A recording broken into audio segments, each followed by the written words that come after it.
What's going on, folks? Okay, so fun Sunday to come here. We have Championship Sunday. Best four teams remain, I would say. All number one seeds, all winners of their divisions. And you could give a case to all of these teams on why they're the best and why they have a chance to be the best and be champions of the league. So first matchup, 3 o'clock. You have San Francisco in Philadelphia against the Eagles. And then at 6:30 or 6 o'clock, you have the Bengals at Kansas City. Two tremendous, fantastic, awesome matchups. Very excited for that. So I will say, listen, when you are, you're these athletes and you need to like prep your body for this type of activity. It's like each one of these tackles is like a car wreck. And so you don't have these guys all week long just bashing into each other. And I think one philosophy that people can take, that athletes use, is that they take the time to recover their bodies. And that, yes, they need the stimulus, they need damage, but a lot of that time spent, besides the game itself, is spent, perfecting movement, doing their walkthroughs to kind of visualize, which, again, could translate to just perfecting certain foundational movements, and recovering their bodies with, adequate amounts of sleep and hydration and mobility exercises so that their bodies are ready to go on Sunday. So I think that philosophy is so powerful and can translate to regular, everyday people that are just trying to be fit and prevent disease and help prevent the best they can, injuries and all that stuff. So let's look to the game here, okay? So 3 o'clock game. Now, obviously, I am a Philadelphia guy, right? Love all the Philadelphia sports teams. And listen, from early fall, September, October, that was fun for the Phillies, and certainly loved watching this Eagles team. But taking all bias aside, right, taking a look at the core of all of these teams, but with this matchup in particular, you look at San Francisco and Philadelphia, and they're very, very similar. Their defenses are the top defenses in the league. Arguably, you could say one or the other is the best, but they both do things very, very well and in a similar way. Defensive front, crazy, are able to get to the quarterback, able to, make the run just ineffective in most matchups. And just have a group of guys that are playing together and playing as one. And, you see that. That's why these guys have all the wins, top seeds in this conference. And, they rely heavily on that defense. Now, you look at the skill on the offensive side of the ball. Both teams, again, have tons of skill players, depth at running back and receiver, tight ends, and good offensive lines. Now, I will say, if we're going to point out some differences in the team that could be the biggest, difference in the game, is going to be the matchup of quarterbacks, how the quarterbacks play and who controls the turnover battle, but also, too, the offensive lines. Who can protect with those angry, aggressive defensive lines, who can protect their quarterbacks the best?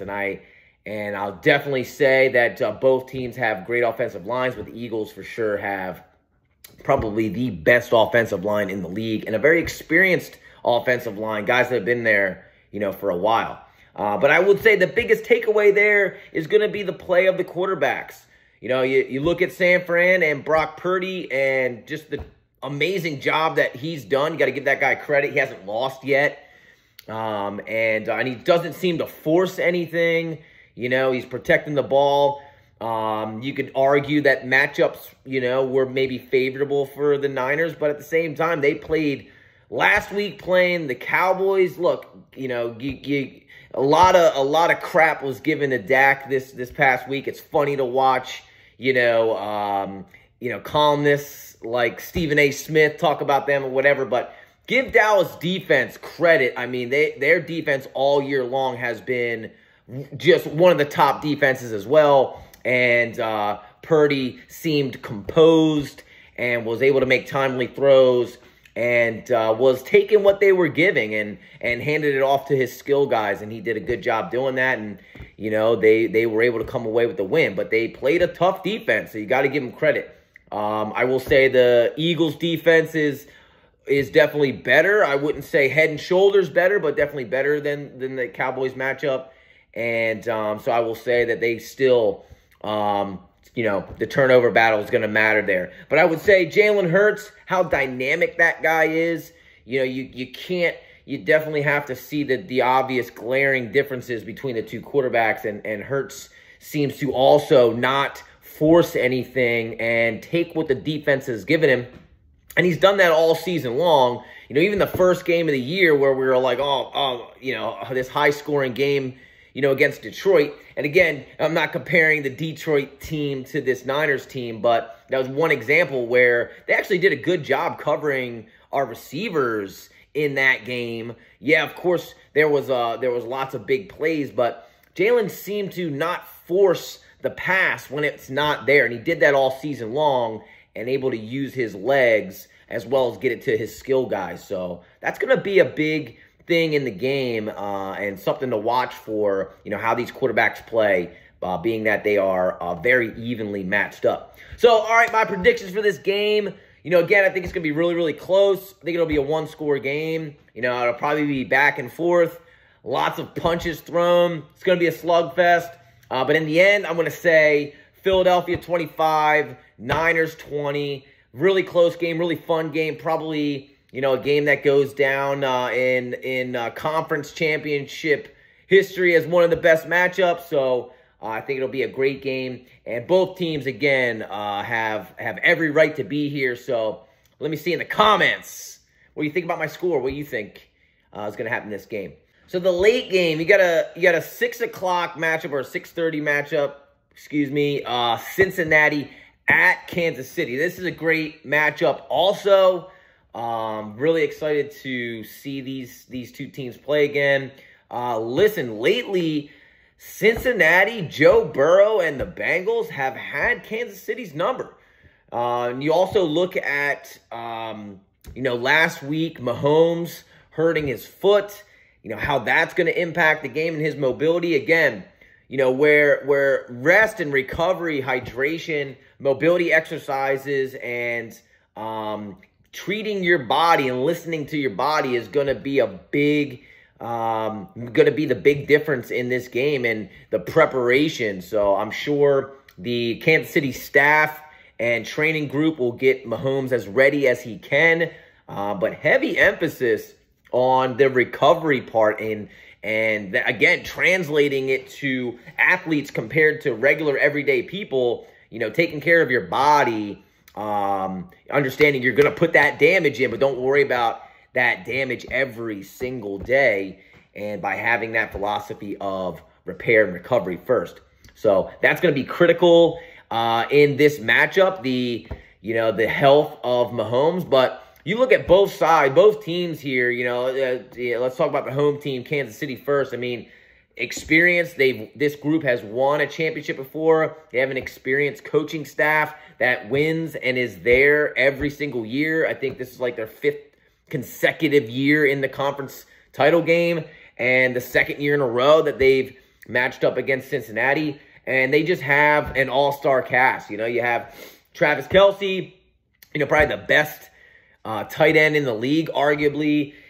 Bunch of skill guys. I mean, last year, Kansas City, got rid of, one of the best receivers in the league in Tyreek Hill and seemed to fill those spots with some other tremendous skill guys, Juju Smith-Schuster and, Valdez Scantling and some other great, second tier, just below top tier guys that all work together. And they have an effective run game, and they have athletic, running backs that are multi-phase. Like, they have more than one dynamic, not just pound away, but they're They're very shifty. They can catch. They do a lot of those screens and short passes, to set up those deeper throws and get the middle open for their tight end. And, we'll see if that philosophy will, obviously, Andy Reid and that coaching staff understands, the dynamic that Cincinnati gives. But they're going to stick to their identity, and that's get the ball to their skill guys. But then again, on the other side of the ball, listen, Cincinnati, they're here for a reason. And Joe Burrow is playing with some incredible confidence. And, you see this guy in warm-ups throwing these, fancy, spinning, right on the money throws. And you love seeing that. It's really cool slowing that down. But you just see this guy super confident, has great chemistry with all of his guys. And again, they match up really well. They're able to pound the ball if need be. They have an athletic tight end and a reliable tight end. And then on the outside, they got some skill guys, in Ja'Marr Chase and Higgins and Boyd. Those guys really, man, they work really well together. They complement each other well, and they seem to step up. And especially Chase and Higgins, I mean, those guys could be, number ones on a lot of different teams. So the Bengals definitely have plenty of weapons to match up. So I think the biggest difference in this game is definitely going to be the health of Mahomes and who controls the turnovers. I mean, in almost every single match, especially when you get this deep in it, it is all about the turnovers and time of possession and the quality of those possessions and being in the red zone, converting in the red zone. Those that are just kicking field goals and those that are getting past and scoring in the red zone is going to be a big difference there. I think this is going to be a really fun game. Arguably, probably like a top matchup here. Both teams being in the AFC. Obviously, you can't have this as a Super Bowl, but certainly a big-time matchup, and both teams deserve the right to be in the Super Bowl and represent their conference. But I'll say I'm taking Cincinnati 31-29. Throw a 29 in there. And I think it'll be a really fun game. I think it's going to be super duper close. And shoot, we might have an overtime game here, but I think it's going to be really close. It's going to be really fun. And I'll take Cincinnati. And I think we're going to see these teams going forward. They're young, they're dominant, and I think you're going to see these teams over the next several years duking it out, slugfest and many years of a lot of fun football here. So let me know what you think about that matchup and what do you think about my score there. But otherwise, listen, so I have the Super Bowl matchup, Philadelphia, Cincinnati, and we'll see if that is the matchup. So I think no matter what happens, even if I'm dead wrong on all these and you have another Niners-Kansas City matchup, because we did have that matchup just a few years ago. Kansas City pulled it out at the end after the Niners were really close in that game. That was also a really good game. So you could also argue and say that we very well might see another San Francisco-Kansas City matchup again. But we'll see how Sunday plays out, and I'm really excited about that. And like I said, man, you can compare yourself to an athlete and take the philosophy there to always manipulate your body composition and improve your abilities. A lot of these guys, the byproduct of their effort and what they put into, their respective sports, is good body composition, overall health, even though they're beating the crap out of each other, week in, week out. That's not something that the everyday person necessarily has to include in their week, but the philosophy behind it of more likely these guys are, getting ample amounts of nutrition. You see certain outliers, right? Like DK Metcalf, wide receiver of Seattle, right? This guy eats freaking, jelly beans and Starbursts and, Red 40 candy, like every day, right? So you have the anomalies. You have certain guys, that just, are the outliers, right? And they can just do whatever the hell they want. But long term, right, like, I don't see him at 50 years old just crushing jelly beans, in Starburst 24 hours a day, right? And seeing it, be beneficial to his health. So I think what we take from the athletes are how they take care of their bodies, and the things that they do to prepare for these games, not drinking alcohol and, making sure they get enough sleep. Like, I'm sure these guys are making sure they get consistent sleep every single night and good sleep. Of course, they probably have people preparing their meals and everything. Obviously, the everyday man and woman needs to, probably prep their own meals and get their families fed. But at the same time, those philosophies still translate and can make a big difference in how you look and feel.